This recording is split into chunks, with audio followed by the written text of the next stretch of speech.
At this point, we do not know of an alleged motive.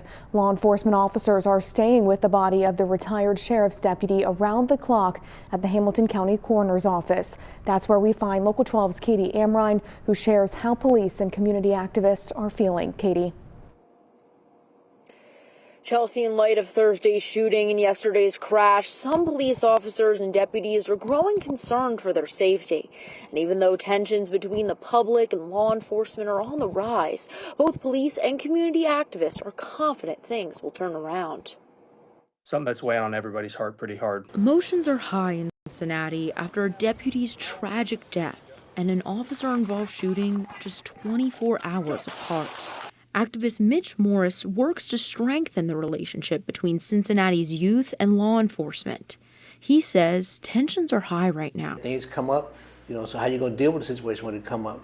And the biggest thing that I see is being able to keep dialoguing and going in the room and talk about these things and keep being kind to each other. And I think that we're going to be great. We're going to have hard times, but being able to fight through the hard times. Fraternal Order of Police President Ken Kober says officers are worried about their safety. Oh, without a doubt. Yeah, I mean, I worked the Flying Pig today, and there was certainly, some, I don't want to say tension in the air, but angst, if you will, worrying about, is something going to happen at one of these events. He says they already had hundreds of officers scheduled to work the Flying Pig Marathon tomorrow to make sure people are safe. I think people are going to be in a more vigilant state, just to make sure that it does go off without a hitch, and that, not only are the runners, the spectators safe, but also the police officers as well. A spokesperson with the marathon says they don't share security plans, but, quote, strong measures are in place and always monitored closely by authorities and marathon officials. People have begun to leave flowers where the deputy was killed.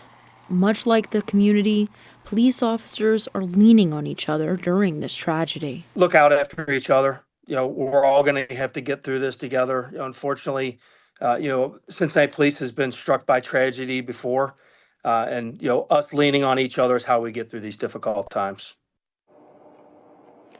A Hamilton County Sheriff's officer has stayed outside the coroner's office here since the deputy passed. It's a tradition for many law enforcement agencies when one of their own dies.